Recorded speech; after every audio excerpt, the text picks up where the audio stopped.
So you're standing in your front yard. It's, I don't know, 2 in the morning. Not a great start. No, it's terrible. The wind is just howling, and this massive ancient oak tree has just crashed directly through your living room roof. Oh, wow. Yeah, so rain is pouring in onto your furniture. You're standing there in your pajamas just shivering, and you realize you need help. But more importantly, you need money to fix this. And you're going to need it fast. Exactly, really fast. You know you have homeowners insurance, right? You pay the bill every month. Yeah. But here is the million-dollar question. When disaster actually strikes and you have to file that claim, who is literally legally on the hook to pay you? Right. I mean, when you pay that premium, are you just paying into a giant vault of cash held by, like, the brand name on the billboard? Or is that money immediately sent off to some shadowy global financial conglomerate you've never even heard of? It is a question that sounds incredibly straightforward until you actually look under the hood of the global financial system. Right. We tend to view insurance as this really simple straight line transaction, like I pay you, you protect me. Sure, yeah. But the reality is a massive interconnected network of global risk. It's a web. And at the very center of that web, anchoring the whole thing for the consumer, is one specific entity. And navigating that exact entity is our mission today. Welcome to this deep dive. Yeah. Today, we are taking a really special focus on the insurance study companion material. Yeah, this is a big one. It really is. If you look at how insurance professionals are trained, whether you're, a CPCU candidate deep in your coursework, or an industry veteran, or just someone who wants to understand the invisible machinery that keeps the world functioning, this is foundational. Absolutely foundational. We are going to completely unpack the concept of the primary insurer. We'll look at the hidden mechanics of how they operate, why they matter, and some of the ultimate insider traps that catch even the most seasoned students off guard. Because you really cannot understand the broader insurance market or, pass those advanced credentialing exams without a rock-solid grasp of this specific organization. Right. The primary insurer is the absolute bedrock of the industry. So let's just start with a baseline definition. Mm-hmm. When I write my check every month to that familiar company logo, what actually makes them the primary insurer? It centers entirely on the legal relationship, what lawyers would call the privity of contract. Okay. A primary insurer is the insurance company that issues the policy directly to the insured. So they sell you the paper. Exactly. They sell you the paper. They're the ones who collect your premium. And crucially, they assume the initial absolute legal responsibility for any covered losses. They're your first layer of contact. Okay, listening to you describe that legal boundary, an image just popped into my head. Yeah. It sounds exactly like when I hired a general contractor to remodel my kitchen a few years ago. Okay. I like where this is going. Right. Because I signed the paperwork with one guy. I handed the check to one guy. But he didn't do all the actual work. Right. He just coordinates the labor. Exactly. He brought in like a plumbing subcontractor to move the sink, an electrical subcontractor to run new wires. But a year later, when the pipe under the sink started leaking and totally ruined my new hardwood floors. Oh, no. Yeah, it was a nightmare. But I didn't spend 3 days trying to hunt down the specific plumber he hired, right? I didn't even know the plumber's name. You called the general contractor? I called the general contractor, and I held him accountable because my legal contract was with him, not the plumber. That is a phenomenal way to conceptualize the legal boundaries here. In the financial world, the primary insurer is your general contractor of risk. Okay. They hold the legal contract with you, the policyholder. Now, behind the scenes, they might pass some of your risk off to a reinsurer. Who acts as the subcontractor in my analogy? Exactly. The reinsurer is the subcontractor. But if your house burns down, you hold the primary insurer accountable. The policyholder only has a contractual relationship with that primary insurer. Primary insurer equals general contractor. I really like that framework. It makes it so tangible. So if they are the general contractor managing this, massive job site of global risk, how do they actually operate? Well, they have several key functions. Yeah, and I don't want to just list off a table of contents here. Let's walk through the actual life cycle of how a risk moves through their building. Okay, let's do it. Say I decide I need insurance for my new bakery. I apply. What is the very first thing this primary insurer does? The first step in the life cycle is underwriting. Underwriting, okay. This is the gateway. The underwriting department evaluates your application and determines whether to accept or reject the risk you're bringing them. So they're just looking at my bakery and saying yes or no. Yes, and if they accept it, they set the specific coverage terms. They are looking at your bakery and evaluating the physical hazards and the moral hazards. Wait, let me stop you there. Physical hazard makes perfect sense to me.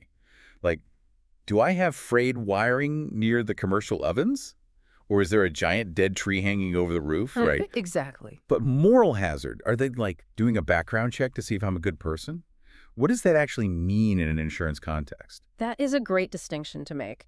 In insurance, a moral hazard refers to a conscious behavioral incentive to cause a loss or exaggerate a claim. Oh. So, for example, if your bakery is deeply in debt and failing, and you apply for $3 million of fire insurance. That's suspicious. Right. An underwriter might see a moral hazard. The temptation for you to, accidentally leave the oven on overnight to collect the insurance money is statistically higher. Wow. Okay, that makes sense. They also look at morale hazard with an E at the end, which is just carelessness because you know you have insurance. Like leaving the back door unlocked in a bad neighborhood. Exactly. The underwriter's job is to assess all of that and make a qualitative decision. So the underwriter is essentially the bouncer at the nightclub. That's a good way to put it. They look at my ID, they look at my shoes, my financial history, and they decide, are we even going to let this guy into our pool of risk? Precisely. And they might say, yes, you can come in, but you have to wear a jacket. Meaning they dictate terms. Right. They'll say, we will insure your bakery, but only if you install a specific commercial-grade fire suppression system. That is the fundamental underwriting function. Okay, so the bouncer lets me in, but how do they figure out the cover charge?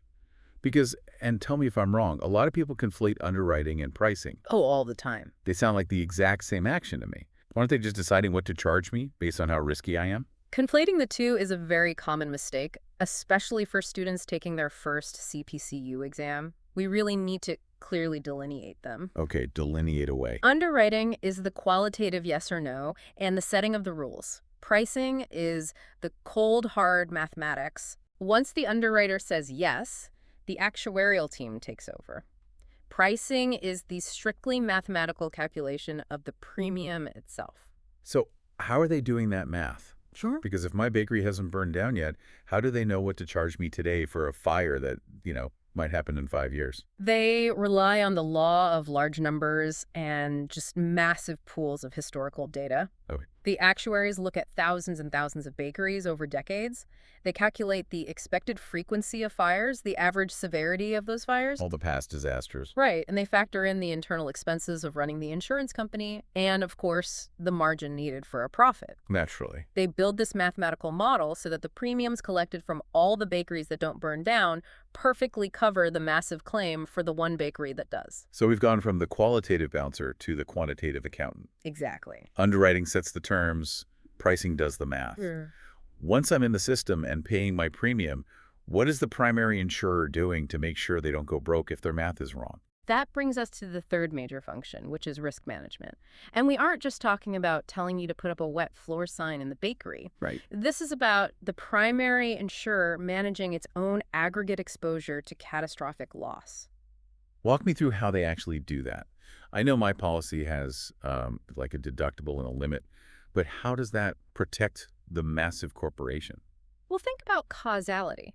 By forcing you to have a deductible, say $5,000 on your commercial property, they force you to keep some skin in the game. Okay. It mathematically eliminates the thousands of tiny nuisance claims, like a broken window, that would cost them more to investigate than they are worth. Oh, I see. And it curbs that morale hazard we talked about earlier. You will be more careful because the first $5,000 comes straight out of your pocket. That makes a lot of sense. It alters my behavior. What about the policy limits? Limits are how the insurer builds a mathematical wall to protect their solvency. Yeah, if they issue a policy with a strict $2 million limit, their accountants know their absolute worst-case scenario on your property. Oh, right, because they won't pay a penny over $2 million. Exactly. If a fire does $5 million in damage, the insurer's liability stops at $2 million. By capping limits and writing specific exclusions into the policy, like, say, excluding flood damage from a standard fire policy, they tightly control the parameters of the risk they accepted. Okay, so they let me in, they ran the math, they set up walls to protect themselves. Now let's fast forward. The worst day of my life happens. The commercial oven explodes, the bakery burns to the ground. This initiates the next phase of the life cycle, right? Yes, the claims function, and this is the moment of truth. It is the entire reason the industry exists. Right. The primary insurer is the one who deploys the adjuster to stand in the ashes of your bakery. They investigate the cause, determine if the specific peril is covered based on the policy language the underwriter drafted. Checking if I wore the jacket, basically. Exactly, and ultimately, they write the check to indemnify you, to make you financially whole again. Which brings us right back to our general contractor analogy. They are the ones answering the frantic phone call at 2 a.m., and they are the ones writing the check. Exactly. And because they are the ones making that massive financial promise to the public, we have to look at the final piece of the primary insurer's daily operations, which is regulation. Because if they collect my premium for 10 years and then go bankrupt the day my bakery burns down, the whole system just fails. The economic fallout would be devastating. This is why they are regulated heavily, primarily at the state level by insurance departments. Okay. And this is coordinated through organizations like the NAIC, the National Association of Insurance Commissioners. These regulators mandate strict capital and surplus requirements. So they have to hold a certain amount of cash. Right. They essentially force the primary insurer to keep a massive buffer of liquid assets in reserve. This ensures that, mathematically, they can honor the legal promises they've made to the policyholders, even if multiple disasters strike at once. It's a tremendous operational burden when you lay it all out. Evaluating the hazard, running the actuarial tables, managing the exposure walls, deploying the adjusters, and answering to state auditors. It's a huge undertaking. But earlier you hinted at a scenario where a risk is simply too massive for even a well-capitalized primary insurer to handle. Like, what if a Category 5 hurricane wipes out an entire coastal city and that primary insurer suddenly has 50,000 claims all on the exact same Tuesday? This is where we transition into the hidden machinery of the global market. When a primary insurer decides they have taken on too much concentrated risk, maybe too many homes on one fault line, or a billion-dollar commercial skyscraper that is simply too large for their balance sheet, they can transfer a portion of that risk to a reinsurer. And the study guide we are looking at introduces a vital term here for our students. When the primary insurer does this, they become known as the cedent or ceding company. Yes, they are ceding or relinquishing a portion of the risk to the reinsurer, and they pass along a portion of the premium they collected to pay for that protection. Let's ground this in a real-world scenario so we can trace the actual flow of money, because this is where, honestly, a lot of people get confused. Oh, absolutely. Let's imagine a homeowner named Sarah. She lives in an area prone to wildfires. She goes online and buys a homeowner's policy from a familiar brand. Let's use a real-world example from the text, like Liberty Mutual. Perfect. In this scenario, Liberty Mutual is the primary insurer. They underwrote Sarah, they priced her policy, and they took on the initial legal risk. So Sarah pays her $2,000 annual premium directly to Liberty Mutual. 6 months later, a massive wildfire sweeps through the canyon and destroys her home. Total loss. Total loss, resulting in $500,000 in covered damage. Sarah does not boot up her computer and try to find the contact info for, like, a global reinsurance syndicate in Switzerland. No. She calls the 1-800 number for Liberty Mutual. Because Liberty Mutual is the primary insurer, the privity of contract is entirely with them. They handle the claims adjusting. So Liberty Mutual's adjuster comes out, verifies the loss, and Liberty Mutual cuts Sarah a check for $500,000. Sarah takes that money, hires a builder, and starts rebuilding her life. From Sarah's perspective, the insurance transaction is fully complete. It is. But behind the scenes, a second transaction is just beginning. Here we go. Let's say Liberty Mutual knew they had massive exposure in Sarah's Canyon. Before the fire ever even happened, they acted as a ceding company and bought a reinsurance treaty to protect their balance sheet. So after Liberty Mutual pays Sarah out of their own bank account, they turn around to their reinsurer, let's just say it's Swiss Re, and they submit their own claim. They say, hey, per our reinsurance contract, you agreed to cover 50% of our catastrophic wildfire losses in this zip code. We just paid Sarah $500,000. You owe us $250,000. And then the reinsurer reimburses the primary insurer. The money flows on the back end, completely invisible to the consumer. And this mechanic, this right here, brings us to what is arguably the ultimate trap on the CPCU exams. Yes, lean in, folks, because the test writers love to use this exact dynamic to trip you up. If you are taking CPCU 500, 520, 530, or pursuing the associate reinsurance designation, pay very close attention to this. What's the trap? The trap is the misconception that a reinsurer pays claims directly to the insured. Oh, right. The exam will give you this dense multi-paragraph scenario about a primary insurer, a massive factory explosion, a complex web of 3 different reinsurers, and then they'll ask a simple question. Who should the factory owner expect a check from? And the answer is never the reinsurer. Not ever. Never. The insured always files the claim with the primary insurer, and the primary insurer always pays the insured. The buck stops with the primary. Exactly. The legal buck stops entirely with the primary insurer. Even if the primary insurer ceded 99% of the risk to a reinsurer, the customer has no legal right to demand a single dollar from that reinsurer. Sarah doesn't know who they are, and she doesn't care. Right. The primary insurer remains fully legally responsible to the insured, regardless of whatever side deals they made to protect their own cash flow. Going back to our kitchen remodel. Yeah. If the general contractor botches the job, you sue the general contractor. You don't try to sue the guy who laid the tile because you just don't have a contract with the tile guy. Exactly. Understanding that boundary is the key to unlocking this entire subject. It is the central pillar of insurance law. Okay, so we've mapped out the standard life of a risk. The primary insurer evaluates it, prices it, manages it, and occasionally cedes it to a reinsurer. But what happens if we rewind to the very beginning, back to the bouncer at the door? Okay. What if an underwriter looks at an application and just flat out refuses to take the risk? It happens every day. I mean, not every risk fits neatly into those historical actuarial tables we talked about. Right. What if a company wants to build a commercial lithium-ion battery recycling facility?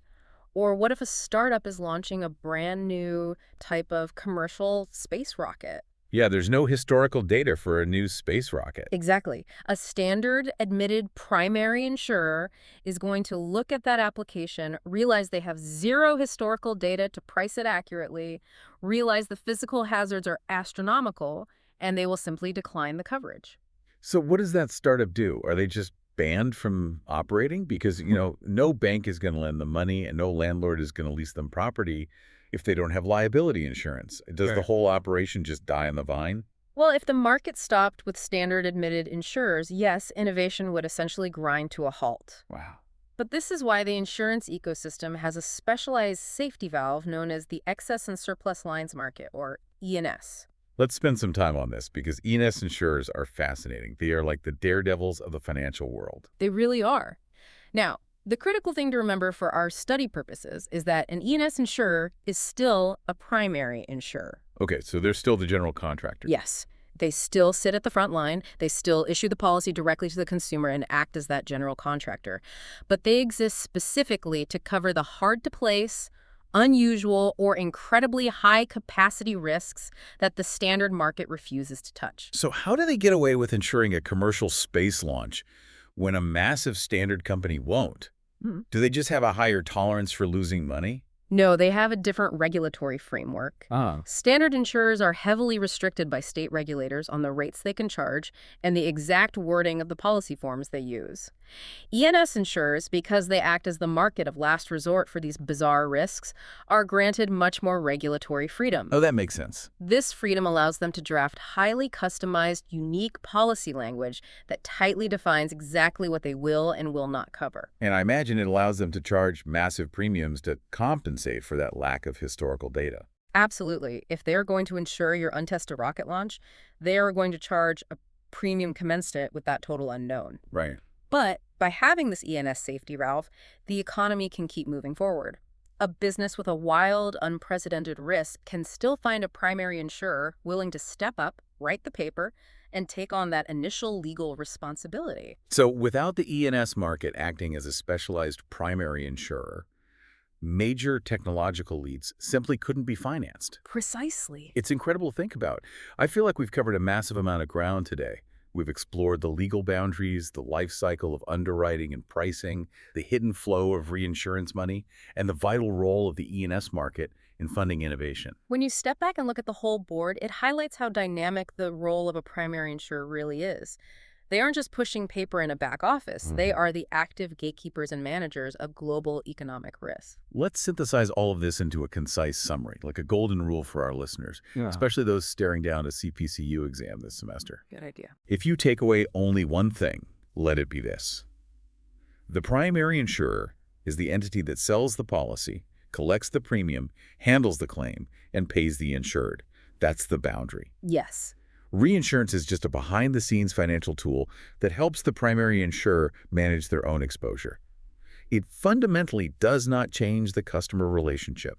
The primary insurer is always your general contractor. If you lock that specific mechanism in your mind, you will be able to navigate almost any operational or legal scenario the exams throw your way. But before we officially sign off, I want to leave you with a final thought, something to just mull over on your commute that builds on everything we've just discussed regarding that absolute legal burden. Okay.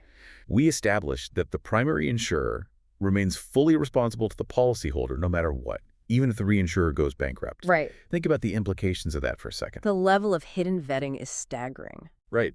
If a primary insurer is legally obligated to pay a $500 million hurricane claim, even if their Swiss reinsurer suddenly collapses and refuses to reimburse them, I mean, imagine the unseen financial scrutiny that primary insurers must conduct behind closed doors. It's intense. They can't just hand their risk off to anyone with a nice brochure.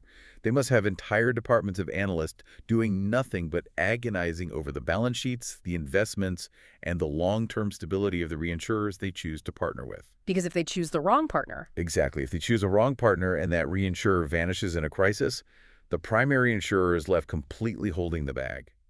It really changes how you view that simple auto or home premium payment you make every month, doesn't it? You realize you aren't just buying a piece of paper. You are buying into a fiercely protected, deeply analyzed chain of financial promises. You're buying into the web. Thank you for joining us on this deep dive into the Insurance Study Companion materials. Keep asking questions, keep studying hard, and keep exploring the fascinating invisible machinery of the world around us. We'll catch you next time.